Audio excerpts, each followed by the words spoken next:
A lot of players would probably load into a match like this and say, "Oh, excellent. There are no destroyers on either team. That means there's no torpedo threats and I can just push straight in and have fun."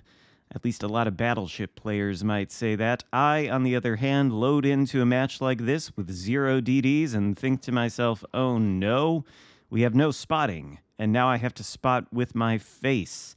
A turn of phrase that I coined on a stream at some point. I use it pretty often. If you think about it too heavily, it starts to not make all that much sense. But what I mean by that is we are playing a cruiser, albeit a very heavily armored cruiser, the Stalingrad. And since we have no destroyers and our team is abandoning the flank on which we spawned, well, we're going to have to push in and spot some enemies ourselves, which is kind of a problem when you have 13-kilometer concealment, because by the time you do spot the enemy team, well, you've probably pushed in a little bit too far, and you may find yourself facing superior numbers. If so, then you'll just have to stop and sit bow in, trying to tank all their AP and then getting melted down by the HE, and the only recourse is going to be reverse, which doesn't help you out all that much, especially if you're being farmed with HE. So we need to be careful. We've got Brisbane out here that we can shoot at, and of course he is basically a Minotaur. The Stalingrad has 305mm guns, which I do believe can overmatch at least the bow plating on the Brisbane, so we should get some good damage here. But I wanted to show you this game because you can see my team is forming a lemming train.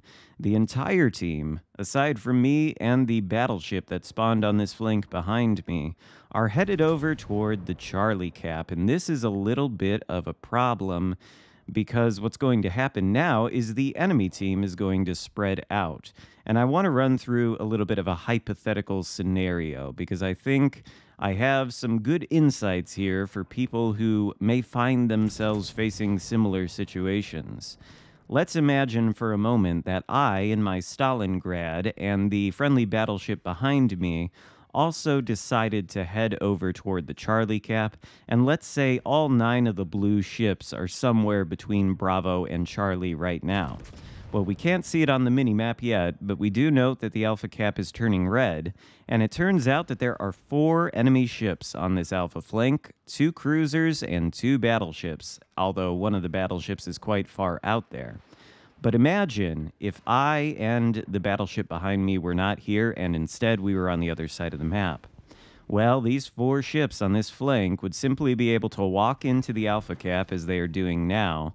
They'd be able to take it with 0 opposition, and then they would have the ability to push into our spawn south of Alpha. If they do that, and then they start heading east toward the Charlie Cap, well, that's where the entire team is, and as you can see, they've got a couple ships in front of them. If they have a couple ships on to the side of them, then they're caught in a crossfire, and they're probably going to lose.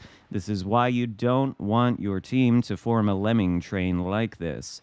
But if they do, there's something that you can do as an individual player to help them perhaps win. Because what we're doing here on this flank is providing an obstacle to the 4 ships. We only see 2 of them right now, but there are 4. We're providing an obstacle for these 4 ships to have to go through. If they indeed want to push through the Alpha Cap and get into our spawn in order to start heading toward the rest of our team over there on the Charlie flank, well, they're going to have to go through me. And then they're going to have to go through this Conqueror here that's pulling up around the island beside me. Unfortunately, the Conqueror is not going to end up lasting too long. He's going to go down quite quickly to the focus fire of everybody on this flank. But at least his thought process was in the right place. I think it was a good idea for him to come here. Because I think the rest of my team in this match, spoiler alert, it is going to be a win.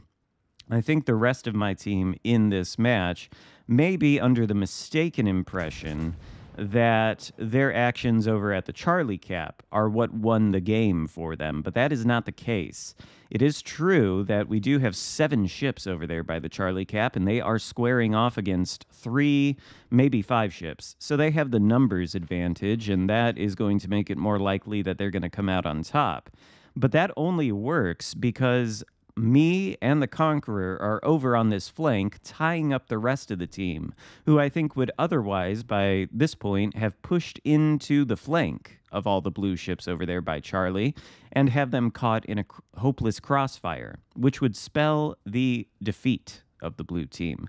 But since we and the Conqueror came over here and these guys have to be tied up dealing with us for a certain period of time, that's going to give our teammates on the other side of the map enough time to start sinking ships and acquire a lead, at least on kills, which they've done now. They've sunk 2 of the enemy ships, so that's great.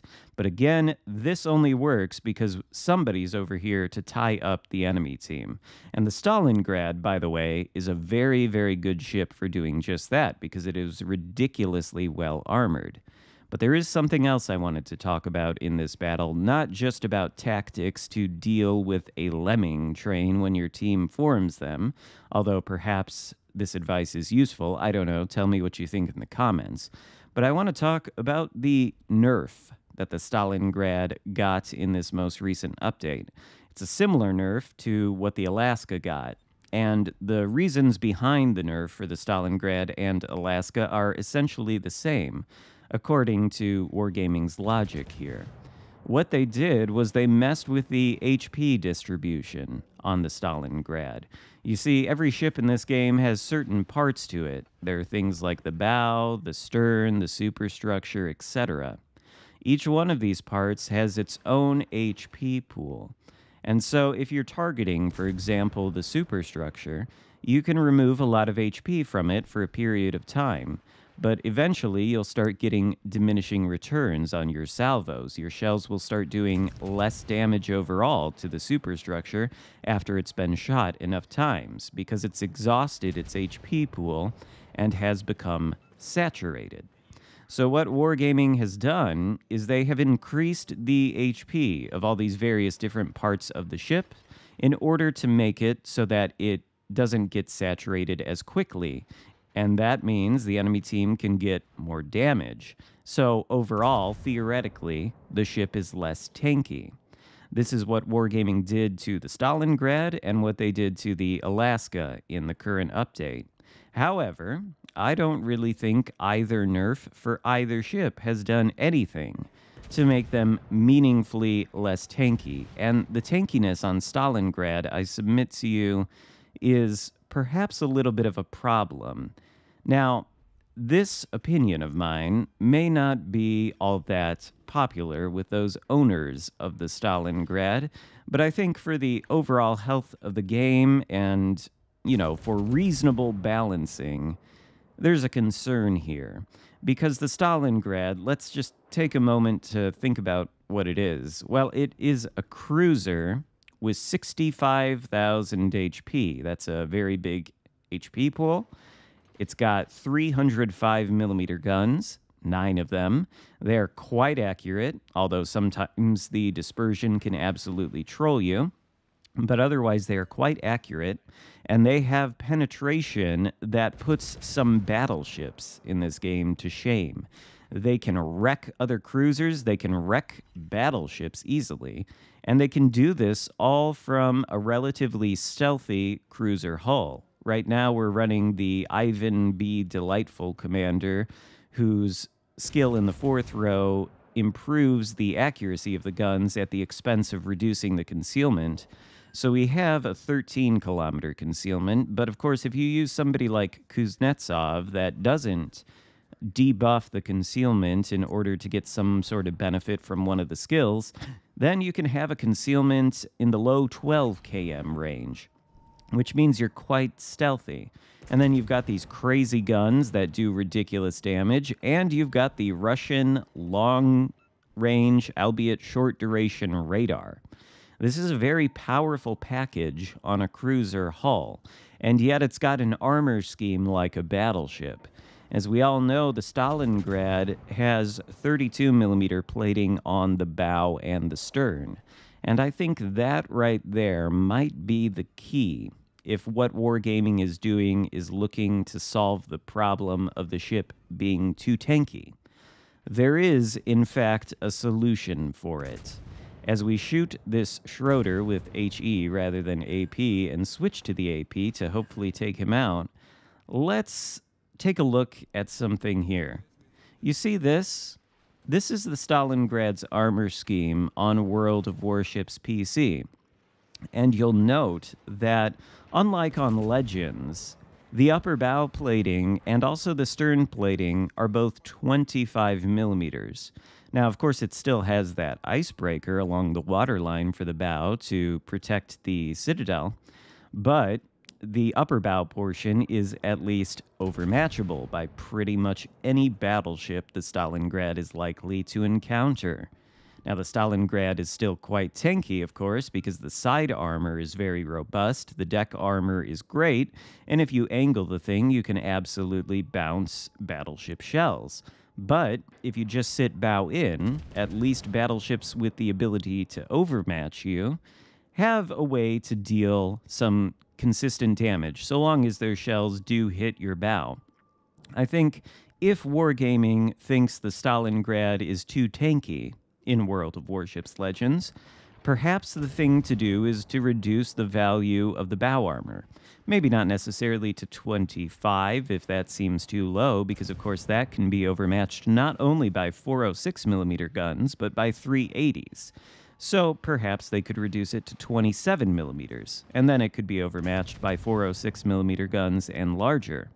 There's a lot of 406mm guns or larger at Tier 8 and Legendary tier, so the Stalingrad would be significantly less tanky, although it would still be very tanky and it would still be able to perform exactly the way it does, because presumably the guns would be the same.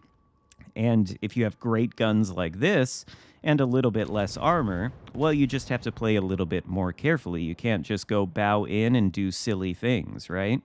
Now, maybe people don't like that suggestion, but I want you to think to yourself for a moment, for the overall health of the game, is it good that we have a cruiser that is this tanky? After all, this is a cruiser. Perhaps, even though it has the benefits of all the cruiser hull that it gets, well, maybe it should get some of the downsides of being a cruiser, like less armor on the bow. Just a suggestion. If the contention is the Stalingrad is too tanky, simply give it the same armor scheme it has on WoW's PC, and I think problem solved. But I don't know if Wargaming will end up doing that. In any case, the Stalingrad is a tanky monster on World of Warships Legends, and the fact that we kited away from that flank and provided a distraction for the enemy worked out just as I thought. The enemy team has been reduced to nothing. My team only lost one ship in the process, which was the Conqueror that spawned near us, so that's kind of impressive.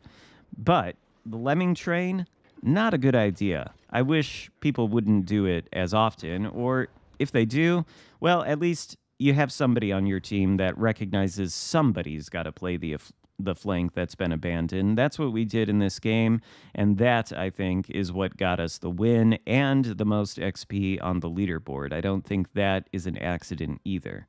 So, I hope you found the discussion in this video at least interesting. Let me know your thoughts in the comment section. Hope you have a great rest of your day. Consider subscribing if you haven't already, and I'll see you next time. Goodbye.